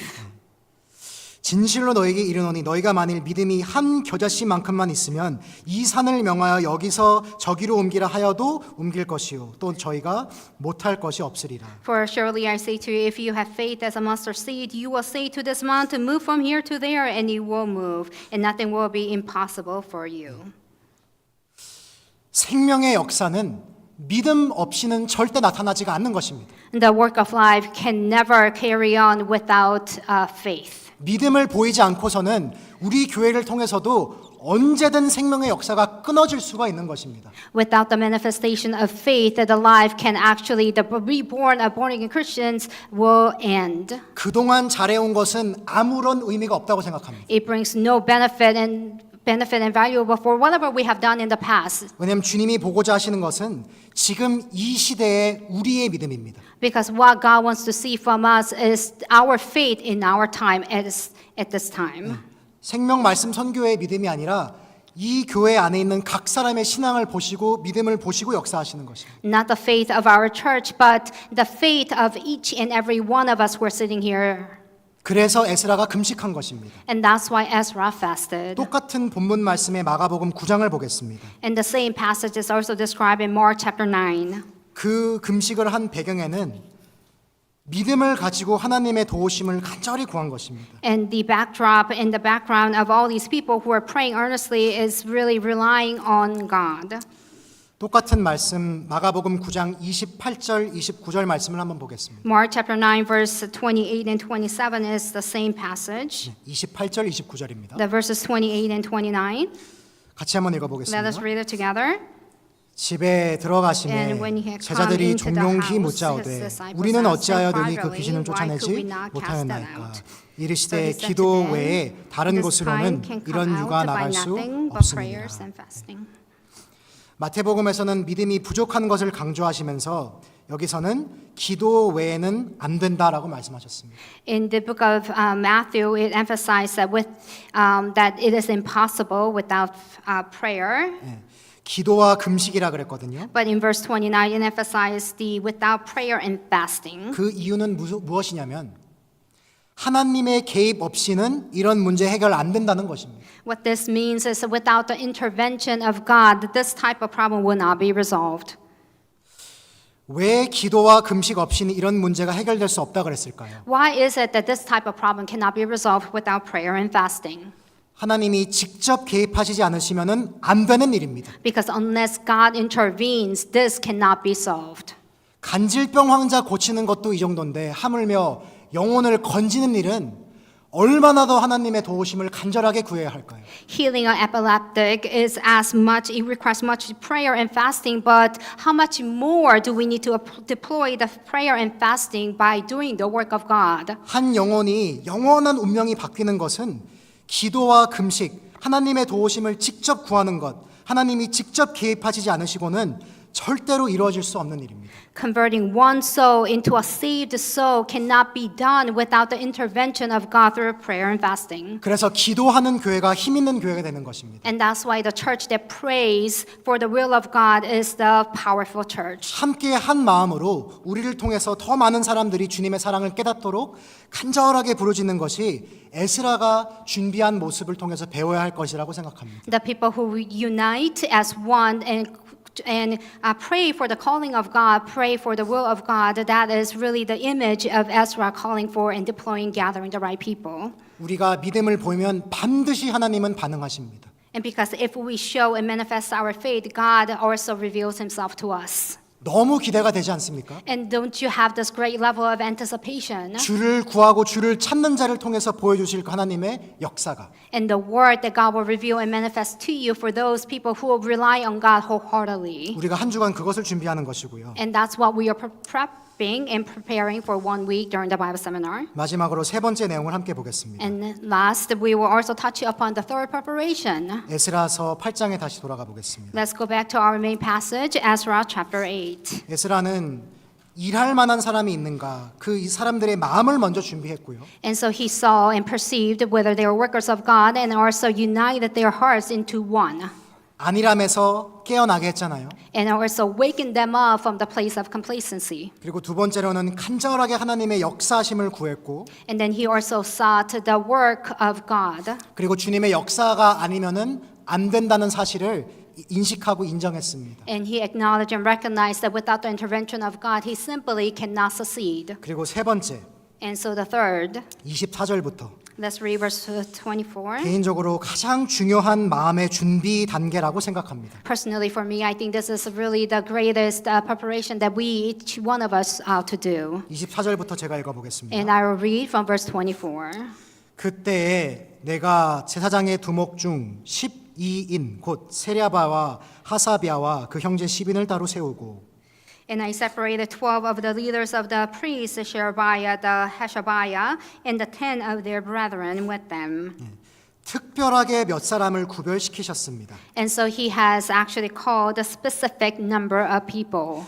왜냐하면 이 사람들한테 금과 은과 기명들을 맡길 거기 때문입니다. Because to these people, God will, Ezra will commit all these treasures to them. 이거 되게 중요하거든요. And so this is very important indeed. 아무한테나 일을 맡기시지 않으십니다. Because God does not commit his work to anybody. 25절에 저희에게 왕과 모사들과 방백들과 또 그곳에 있는 이스라엘 무리가 우리 하나님 전을 위하여 드린 은과 금과 기명들을 달아서 주었으니 In verse 25, weighed out to them the silver, the gold, and the articles, the offering for the house of our God, which the king and his counselors and his princes and all Israel who were present. 26, 27절에는 얼마나 많은 보물들을 맡기시는지를 자세하게 묘사했습니다. And so in verse 27, it portrays and displays what kind of treasures have been offered to them in detail. 26절에 내가 달아서 저희 손에 주었다 그랬어요. It says, verse 26, it says, I weighed into their hand. 은이 650, 은 기명이 100, 금이 100. 27절에는 금잔이 20개라. It says, in fact, 650 talents of silver articles weigh 100 talents of gold, 20 gold basins. 그리고 27절에 되게 멋진 표현이 나오잖아요. And 아름답고 빛나 금같이 보배로운 놋그릇 2개. And there is a great expression that goes on toward the end of 27, fine, polished bronze, precious as gold. 이 기명들은 우리가 바로 뒤에 7장 27절을 보시면은 무엇을 위해서 맡긴 것인지가 나와 있습니다. And so these articles, if we look at chapter 7, verse 27, it talks about the purpose of all these articles. 왜 이런 보물들을 주셨냐면 27절입니다. And so why God has given all these articles to them. 에스라 7장 27절에 보시면 If you look at 7, verse 27, 우리 열조의 하나님 여호와를 송축할지로다 그가 왕의 마음에 예루살렘 여호와의 전을 아름답게 할 뜻을 두시고 Blessed be the Lord God of our fathers who has put such a thing as this in the king's heart to beautify the house of the Lord which is in Jerusalem. 예루살렘 여호와의 전을 아름답게 할 뜻을 두시고 이 모든 보물을 맡기신 것입니다. And so there is a will to beautify the house of the Lord. For this purpose, God has committed all these treasures to them. 이 금, 은, 기명들을 맡긴 것이 너네 잘 먹고 잘 살아봐라가 아니잖아요. So all these gold basins and all these articles were not given to them for them to thrive on this earth, 여호와의 전을 아름답게 한번 해봐라. but to beautify the house of the Lord. 내가 너에게 준 모든 것들로 하나님의 전을 아름답게 세워봐라. With everything that I have committed to you and given to you, you ought to beautify the house of the Lord in Jerusalem. 이게 우리에게 맡기신 보물을 가장 잘 활용하는 방법입니다. And indeed, this is the way how we can also deploy all the possessions that God has committed to us. 실제로 우리에게도 하나님은 은, 금, 기명과 비교할 수 없는 많은 보물들을 주셨습니다. In fact, God has given and delegated to all of us more precious and valuable things than these gold vessels. 에스라 8장의 28절을 보면 이 기명들은 거룩한 기명이라 그랬거든요. Because in Ezra chapter 8, verse 28, it says those are the holy articles. 실제로 성경 속에서 거룩하다라고 칭한 것들이 많이 있습니다. In fact, throughout the Bible, there are certain things that are regarded as holy. 예레미야 23장 보시면은 하나님의 말씀을 거룩한 말씀들이라 이렇게 말했거든요. In Jeremiah chapter 23, it also talks about the word of God as holy. 유다서 보면은 지극히 거룩한 믿음 위에 우리의 믿음도 지극히 거룩한 것이라고 했습니다. In Jude chapter 7, it also talks about, Jude chapter 1, it talks about our faith that is very holy. 그리스도인들에게 주신 시간도 세상 사람들의 시간과는 다른 구별된 거룩한 시간입니다. And the time that has been committed to the born-again Christians, they are holy apart from and different from the time that's given to the Gentiles. 고린도 전서에 성도들의 무리를 거룩하게 된 무리라고 했습니다. 1 Corinthians also talks about the gathering of the born-again Christians as holy. 제가 이 보물들을 읽으면서 실제로 주님이 우리 가운데 주신 것들이 이런 보물과 같이 빛나고 아름다운 것이구나를 묵상을 해봤거든요. When I read through and meditated on these articles, I realized all the things that God has given to us are holy and very glitzy and shining. 내게 주신 이 모든 말씀들이 정말 거룩하고 귀한 거구나. And so all the words that God has given to us is so holy and precious and invaluable. 내게 주님을 위해 살아가라고 주신 하루하루가 영원과 연결된 너무나도 귀한 보물과도 같은 것들이구나. And every single day that God has given to us so that we can use for the will of God, that itself is priceless. 에스라는 하나하나를 달아본 것입니다. And so Ezra, what he did was he counted and weighed one by one. 그리고 이것들을 지키라고 한 것입니다. And individually he weighed and then also committed them 왜 지키라고 했을까요? and secure them. Why is that? 나중에 에스라 8장 보시면은 31절입니다. 에스라 And so 8장 if we look at 31절. Ezra chapter 8 verse 31, 후반절에 보시면은 대적과 길에 매복한 자가 많이 있었습니다. and because if you look at toward the end of verse 31, it says he delivered us from the hand of enemy and from ambush. 이게 뭐냐면은요. 주님이 우리를 위해서 많은 것들을 주셨는데 그거를 빼앗으려고 하는 사람들이 많이 있는 것입니다. And so what this means is that God has committed to us abundance, but yet there are people in the interference that will take and seize all these possessions from. 주님 위해 좀 시간을 좀 쓰려고 그랬는데 그 시간을 뺏으려는 사람들이 있잖아요. We want to use this time for God, but yet there are people who are trying to take it away from us. 여러 가지 세상의 욕심일 수도 있고요. It could be the greed toward the world. 내 육신의 연약함일 수도 있고요. It could be our physical frailties. 자꾸 주님 위해 써야 될 것들을 뺏어가려고 하잖아요.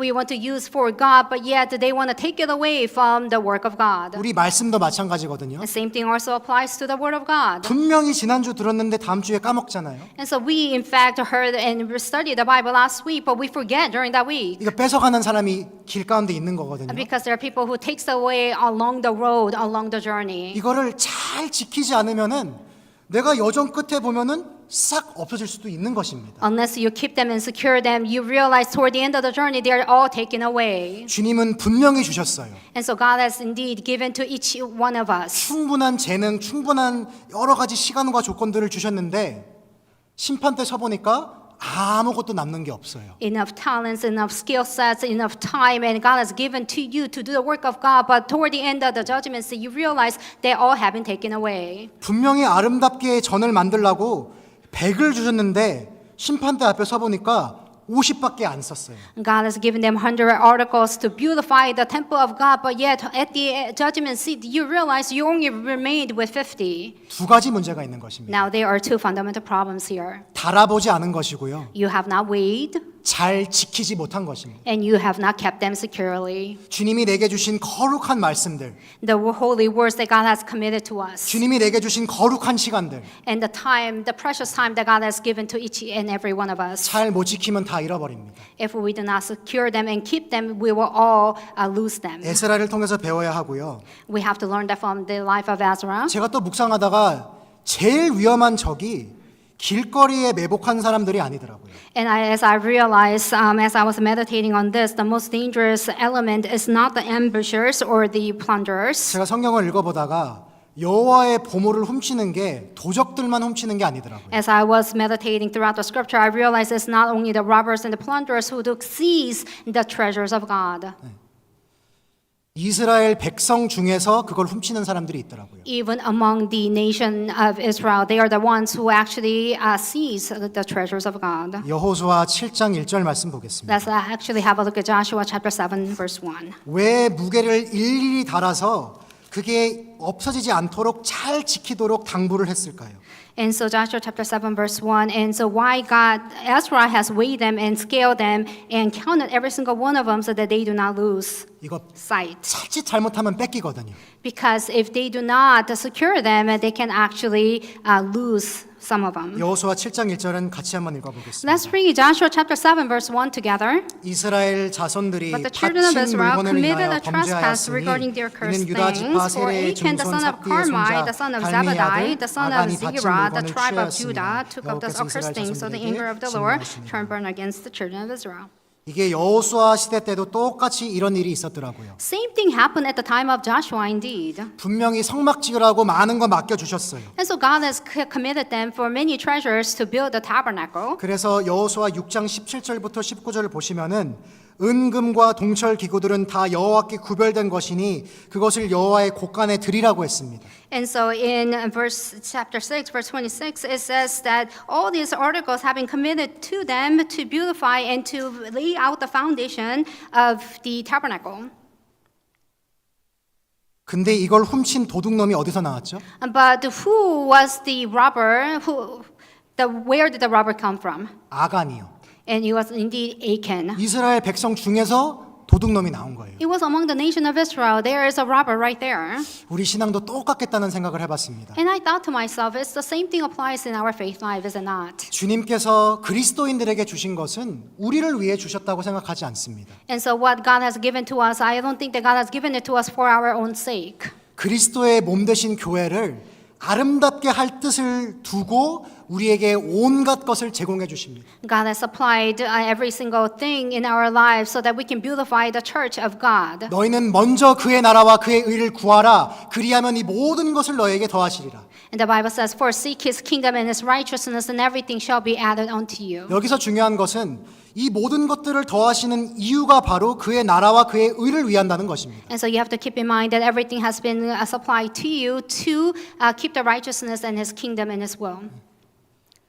근데 우리 중에서 주님 위해 살라고 주신 것들을 나를 위해서 사용하는 사람들이 바로 아간 같은 사람들이잖아요. But the people who actually use all the things that God has supplied to them for their own self are indeed the people like Achan. 이기적인 성도들, And the people who are very selfish. 함께 전쟁에 동참하지 않는 성도들, The people who are not partaking into the battlefield. 이것이 아간들인 것입니다. And those are the people of Achan. 우리 각자가 주님께서 우리 온 교회에 맡겨주신 것들을 나를 위해서 훔쳐갈 수가 있는 것입니다. And so all the things that God has supplied for this church, for the church of God, we may misuse them for our own sake. 요거는 내가 조금 더 나를 위해서 덕을 보고 싶고 And perhaps I want to benefit from this place and there. 그래서 에스라가 당부한 것 같습니다. And that's why Ezra is really reminding them. 왜냐하면 이 보물들은 자기를 위해 쓰고자 하는 유혹들이 있잖아요. Because everybody has that temptation of wanting to use all that articles for themselves.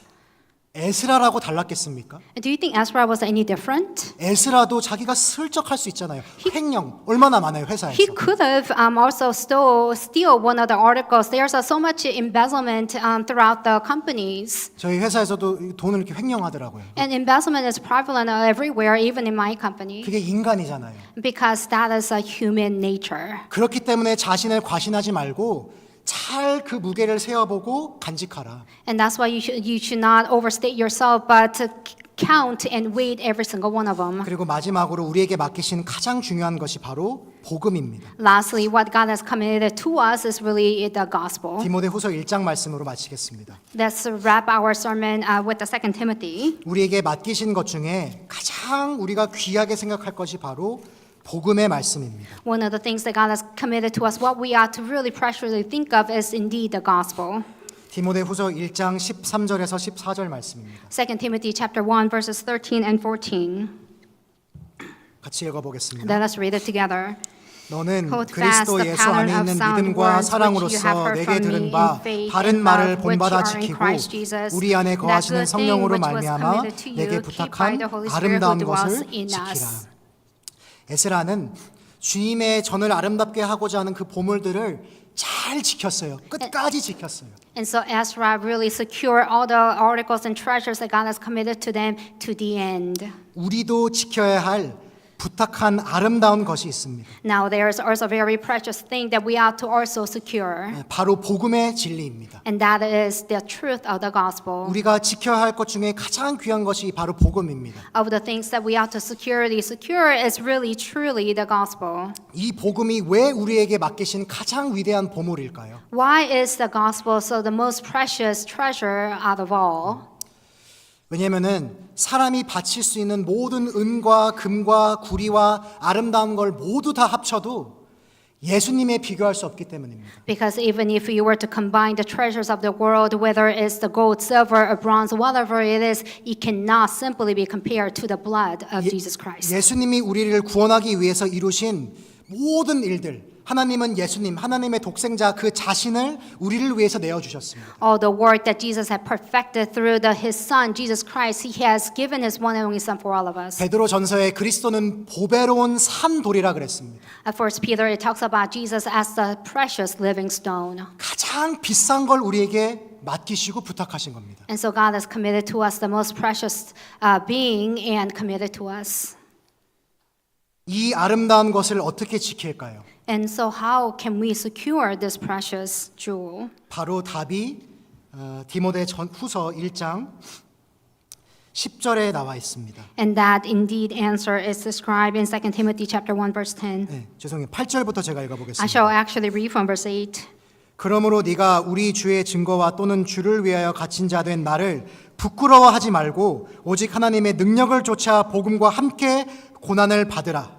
It says, therefore, do not be ashamed of the testimony of our Lord, nor of me, his prisoner, but share with me in the sufferings for the gospel according to the power of God. 그러면서 쭉 12절까지의 내용이 바로 그것입니다. 복음을 부끄러워하지 말고 복음과 함께 고난을 받고 복음을 위해 싸우라는 것입니다. And so what is being continued on to verse 12 is that we shall not be ashamed of the gospel. We shall fight for the gospel and have that victory. 왜냐하면 이 복음은 성도들이 고난받고 싸움으로써 전파하지 않으면은 무용지물이 돼버리는 것입니다. Because this gospel, unless we fight for it, unless we protect and secure, this gospel can become useless. 내가 전하지 않으면 내가 받은 복음의 선물을 썩히는 것과 같은 것입니다. If I do not spread the gospel, then we are basically wasting the true jewel and the treasure that God has given to you. 내가 받은 복음의 가치가 계속해서 귀하게 유지가 되려면은 내가 복음을 따라 사는 것밖에는 방법이 없습니다. In order for us to sustain the value of gospel, we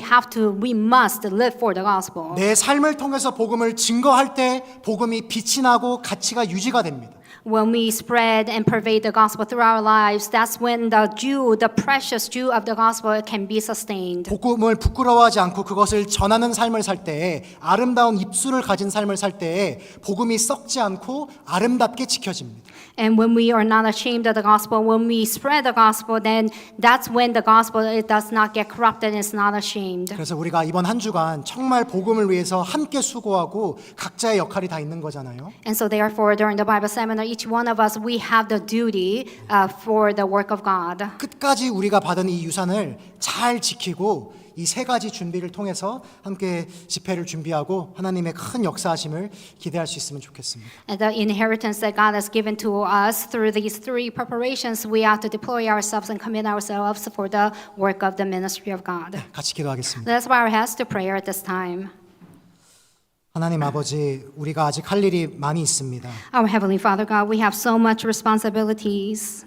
주님이 두루 다니면서 역사하시는 것처럼 우리도 함께 이 복음을 위해서 누구도 빠지지 않고 함께 이 역사에 동참하는 사람 될 수 있게 도와주시옵소서. As you are walking through the church, help us to deploy ourselves and not be wasted, but you be used as instruments of God. 그래서 주님이 우리를 위해 흘려주신 그 보배로운 피의 가치가 그 무엇보다 아름다운 금보다 아름다운 옷그릇처럼 밝게 빛나는 시간 될 수 있게 도와주시옵소서. So that we can beautify the blood of Jesus Christ more than any Jews in the world. 예수님 이름으로 기도드렸습니다. We pray all this in the name of Jesus Christ. 아멘. Amen. 네, 같이 찬송하겠습니다. Let us sing a hymn. 찬송가 355장입니다. Hymn number 3.